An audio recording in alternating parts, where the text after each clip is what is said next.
जय हिंद। उम्मीद करता हूँ कि आप लोग बहुत अच्छे होंगे और मेरा पिछला वीडियो आप लोगों को पसंद आया होगा।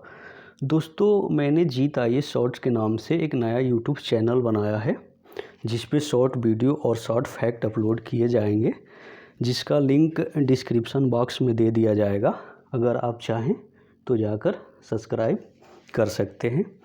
आइए, आज का टॉपिक है भूकंप। चर्चा करते हैं और ये भी चर्चा करते हैं कि इतना ये चर्चा में क्यों है। दरअसल अभी हाल ही में तुर्की और सीरिया में 7.8, 7.6 और 6.0 तीव्रता के 3 भीषण भूकंपों से बड़ी मात्रा में जान माल की क्षति हुई है और लगभग 24,000 से अधिक लोगों की मृत्यु भी हो गई है और 77,000 के करीब लोग घायल भी हुए हैं। तो आइए हम लोग जानेंगे कि ये भूकंप क्या होता है, भूकंप के कारण क्या होते हैं, या फिर भूकंप के मापन हम लोग कैसे करते हैं। और लास्ट में हम लोग जानेंगे कि तुर्की इतना संवेदनशील क्यों है, क्यों तुर्की में बार बार ऐसे भूकंप आ रहे हैं। आप लोग इस पिक्चर में देख सकते हैं कि कितनी बड़ी मात्रा में जान माल की क्षति हुई है, मकानें कैसे क्षतिग्रस्त हुई हैं। तो आइए हम लोग आगे देखते हैं कि भूकंप क्या होता है। भूकंप का अर्थ होता है पृथ्वी का कंपन, यानी भूकंप एक प्राकृतिक घटना है जिसमें पृथ्वी के अंदर से ऊर्जा बाहर निकलती है, जो तरंगों के रूप में निकलती है, उत्पन्न होती है। ये तरंगे सभी दिशाओं में फैलकर पृथ्वी को कंपित करने लगते हैं, यानी विब्रेट करने लगते हैं। ये तरंगों को हम लोग भूकंपीय तरंगों के रूप में जानते हैं। और पृथ्वी के सतह के नीचे स्थित वह स्थान जहां भूकंप का केंद्र स्थित होता है उसे हाइपोसेंटर बोलते हैं। और पृथ्वी के ऊपर स्थित वह स्थान जहां भूकंपीय तरंगे सबसे पहले पहुंचती है, उसे एपिसेंटर या अधिकेंद्र कहते हैं। अब आइए इसका और आगे देखते हैं। अब भूकंप के कारणों पे हम लोग चर्चा करते हैं कि भूकंप आने के कारण क्या क्या हो सकते हैं, संभावित कारण, जैसे कि भ्रंश की क्रिया। तो पृथ्वी के प्लेटों में खिंचाव बढ़ने पर, जो पृथ्वी की प्लेटें हैं हमारी, उसमें जब खिंचाव बढ़ती है तो दरारें उत्पन्न होती है और प्लेटों पर दबाव जब एक सीमा से अधिक होने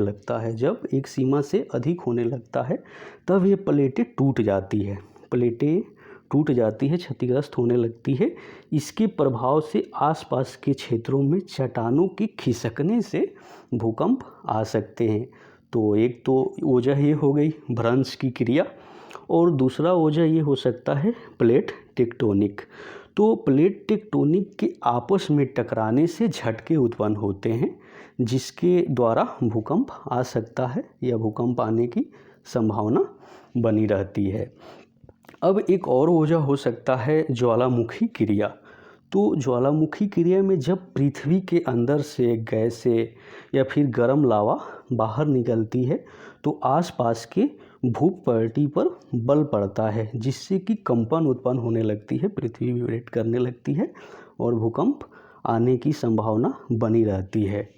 तो ये तो हुआ प्राकृतिक क्रिया। अब मानव जनित क्रिया देख लेते हैं कि मानव प्रेरित ऐसी कौन कौन सी क्रिया हो सकती है जिसके माध्यम से भूकंप आ सकते हैं। तो ऐसे भूकंप जो मानव की गतिविधियों के कारण, उसके क्रियाकलापों के कारण भूकंप आता है, उसे मानव प्रेरित भूकंप कहते हैं। जैसे कि बांधों का निर्माण हो गया। जब हम बड़ा बांध का निर्माण करते हैं तो दूसरे जगह से तमाम तरह की मटेरियल लाकर एक जगह इकट्ठा करते हैं, तो संतुलन बिगड़ता है और उससे भी भूकंप आ सकती है। फिर जब हम सुरंगों का निर्माण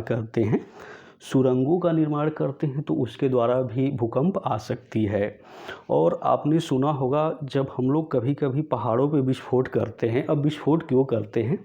जैसे पहाड़ों में अगर रास्ता निकालना है तो हम लोग विस्फोट के माध्यम से पहाड़ के जो चट्टान होते हैं उसको तोड़ते हैं। तो जब विस्फोट करते हैं तो पृथ्वी विब्रेट हो जाती है, तो वो भी एक प्रकार का भूकंप होता है। या फिर आप लोगों ने देखा होगा कि जो परमाणु हथियारों वगैरह के परीक्षण करते हैं तो उसमें भी बड़ी मात्रा में पृथ्वी विब्रेट करने लगती है और भूकंप आ जाते हैं। तो आइए अब हम लोग देखते हैं कि भूकंप का मापन कैसे करते हैं। देखिए भूकंप का मापन आघात के तीव्रता के आधार पर किया जाता है और यह तीव्रता भूकंप के दौरान ऊर्जा के मुक्त होने से संबंधित है, जिसे रिएक्टर स्केल पे मापा जाता है। ये रिएक्टर स्केल पर भूकंप की तीव्रता 0 से 10 के बीच में होती है। रिएक्टर स्केल पे तीव्रता 5 से अधिक होने पर, 5 से जैसे कि 0 से 10 के बीच में होता है रिएक्टर स्केल पे पैमाने, तो 5 से अधिक होने पर भूकंप अत्यधिक विनाशकारी हो सकते हैं। ठीक, और ये जो 5 से ज़्यादा तीव्रता वाले भूकंप आने की संभावना बहुत कम होती है। कभी कभी ऐसे भूकंप आते हैं और 2.5 या उससे कम तीव्रता की जो भूकंप होती है वो महसूस नहीं होती है, लेकिन इसको रिएक्टर स्केल पे या रिएक्टर स्केल के द्वारा हम इसका पता लगा सकते हैं। अब आइए हम लोग देखते हैं कि तुर्की में भूकंप क्यों आया या तुर्की इतना संवेदनशील क्यों है। तो तुर्की इतना संवेदनशील क्यों है भूकंप के मामले में? तो तुर्की में आए हालिया भूकंप का अगर तीव्रता देखी जाए तो 7.5 से अधिक दर्ज की गई है, जिससे कि बड़ी मात्रा में जान माल की हानि हुई है। जैसा कि मैंने आप लोगों को बताया कि 20,000 के करीब तो सिर्फ तुर्की में लोगों को डेथ हुई है और 4,000 के करीब सीरिया में, टोटल 24,000 के करीब लोगों का डेथ हुआ है और 77,000 से ज़्यादा लोग घायल हुए हैं। अब देखिए, तुर्की और इसके आसपास का जो क्षेत्र है वो अनातोलियन प्लेटो से बना है। अनातोलियन प्लेटो से बना है, अनातोलियन प्लेटो पर स्थित है जो क्षेत्र है तुर्की और उसके आसपास का। इसलिए तुर्की में बार बार भूकंप के झटके महसूस किए जाते हैं। तुर्की 6 टेक्टोनिक प्लेटों से घिरा है। ठीक, 6 टेक्टोनिक प्लेटों से घिरा है जो घड़ी के विपरीत दिशा में घूमती है, जिससे इन प्लेटों में घर्षण उत्पन्न होता है, आपस में रगड़ उत्पन्न होता है और फिर विब्रेट करने लगती है और भूकंप उत्पन्न होती है। आपदा और आपातकालीन प्राधिकरण की बात करें तो उसके अनुसार 2020 में इस क्षेत्र में लगभग 33,000 भूकंप दर्ज किए गए। आप सोच सकते हैं 33,000, जिसमें से 332 भूकंप का जो तीव्रता था वो 4.0 या इससे अधिक था। इस कारण से तुर्की बहुत ही संवेदनशील एरिया है भूकंप के मामले में। अब मानवीय तौर पे देखा जाए तो भारत सरकार ऑपरेशन दोस्ती के तहत तुर्की की लगातार मदद कर रहा है, जिसके द्वारा NDRF की टीमें भी भेजी गई है और बहुत सारी दवाइयों का सप्लाई किया जा रहा है। नासा अपने सैटेलाइट के माध्यम से राहत कर्मियों को सटीक जानकारी दे रहा है, जिससे कि अधिक से अधिक बचाव कार्य किया जा सके और लोगों को बचाया जाए। नासा का नाम आप लोगों ने सुना होगा। यह संयुक्त राज्य अमेरिका की एक अंतरिक्ष एजेंसी है जो अंतरिक्ष और विज्ञान से संबंधित तकनीकी के लिए जिम्मेदार है।